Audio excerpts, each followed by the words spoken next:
दोस्तों, एक नॉर्मल इंसान को हेल्दी रहने के लिए दिन में बस 40 ग्राम से ज्यादा चीनी नहीं खानी चाहिए, और अगर आप इससे ज्यादा खाते हो तो आपको डायबिटीज और हार्ट अटैक बीमारियों का खतरा बहुत ज्यादा बढ़ जाएगा। सुबह की चाय से लेकर इन रंग बिरंगी मिठाइयों तक ऐसी कई मीठी चीजें हैं जिन्हें हम डेली खाते हैं। अब हमें ये तो पता है कि चीनी मिल में बनाई जाती है, लेकिन क्या आपको पता है कि गन्ने के खेत से लेकर हमारे घर जो दानेदार सफेद चीनी पहुंचती है, उसके बनने का क्या प्रोसेस है?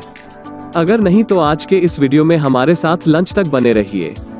तो चलिए वीडियो को शुरू करते हैं।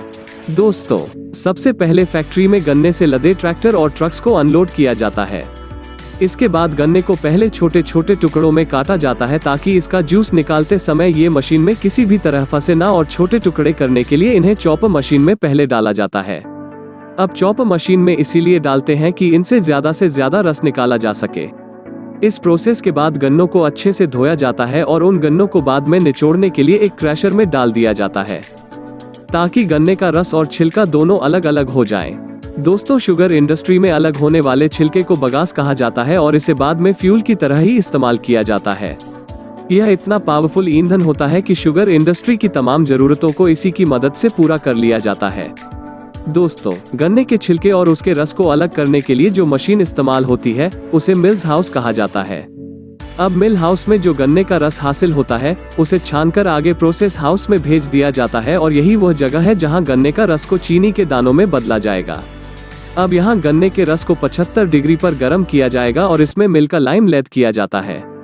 इसे सिर्फ इसीलिए मिलाया जाता है ताकि गन्ने में मौजूद एसिडिटी को कम किया जा सके, क्योंकि गन्ने के अंदर हल्के फुल्के एसिड की मात्रा भी होती है। इस प्रोसेस के बाद फिर से उसे 104 डिग्री पर गर्म करके कलारी फायर में डाला जाता है, जहां पर रस के अंदर तरह तरह के केमिकल्स मिलाए जाते हैं ताकि गन्ने के रस की इम्पोर्टेंस नीचे बैठ जाए और उससे साफ रस ऊपर की सतह पर आ जाता है। अब साफ रस को ही ऑपरेटर की मदद से भाप में बदला जाता है ताकि वो रस और भी ज्यादा गाढ़ा बनकर शीरा बन जाए। इसके बाद इस गाढ़े शीरे को भाप के जरिए गर्म करके चीनी के रोल शुगर क्रिस्टल बनाए जाते हैं। अब ब्राउन शुगर जब तैयार हो जाती है तो इसका कुछ हिस्सा रख लिया जाता है, क्योंकि इसे मिश्री बनाने वाले लोग खरीद लेते हैं, क्योंकि इस तरह की चीजें केमिकल से भरी पड़ी रहती हैं। जिस वजह से मिश्री बनाने के लिए एक कढ़ाई में रोज शुगर यानी कि पानी में थोड़ा सा दूध डालकर उबाला जाता है। कई घंटों तक उबालने के बाद जब ये लेस तैयार हो जाती है तो पहले से तैयार दूसरे बर्तन जिनके ऊपर धागे लगाए जाते हैं उसमें डाल दिया जाता है, और फिर 8 दिनों तक इन्हें पूरी तरह से ढक कर रखा जाता है ताकि इसको किसी भी तरह की हवा ना लगे। और जब 8 दिनों बाद इसे खोला जाता है तब ब्राउन शुगर से मिश्री बनकर तैयार हो जाती है, जो कि होती तो चीनी की तरह है, लेकिन उसका स्वाद थोड़ा अलग हो जाता है। दोस्तों, आपको बता दें कि रॉ शुगर से बताशी वगैरह भी बनाए जाते हैं, जिसके लिए कढ़ाई में पानी, चीनी और रंग को सफेद करने के लिए उसमें बेकिंग सोडा या फिर हाइड्रो पाउडर डालकर अच्छी तरह से पका लिया जाता है, और फिर इसके छोटे छोटे ड्रॉप्स गिराकर इसके बताशी बनाए जाते हैं। अब आइए बात करते हैं कि जो हम असल मायने में छोटी छोटी चीनी का प्रयोग करते हैं वो कैसे बनती है। दरअसल उसके लिए दोस्तों, रॉक शुगर को शीरे से अलग करने के लिए एक खास तरह की चलनी से गुजारा जाता है, जहां पर देसी चीनी और शीरे को अलग कर दिया जाता है।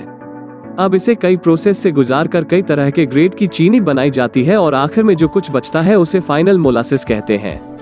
अब देसी चीनी को दोबारा से गर्म पानी में मेल्ट किया जाता है और इन्हें लीकर में डालकर कई तरह के केमिकल्स डाले जाते हैं ताकि यह सफेद हो जाए, और इस चीनी को छानकर प्यूरिफाई भी किया जाता है। उससे जो हासिल होने वाली चीनी है उसे प्यूरिफाई करके गर्म हवा से पूरी तरह साफ कर दिया जाता है, जिससे इन दानों को चीनी के दानों के साइज की चलनी से अलग कर दिया जाता है, और इन्हें अलग ग्रेड के चीनी के बोरे में भर के आगे सप्लाई के लिए भेज दिया जाता है। वैसे दोस्तों, आप दिन में कितनी बार चाय पीते हैं? कमेंट करके हमें जरूर बताएं, और इस वीडियो को लाइक करके चैनल को सब्सक्राइब करना ना भूलें।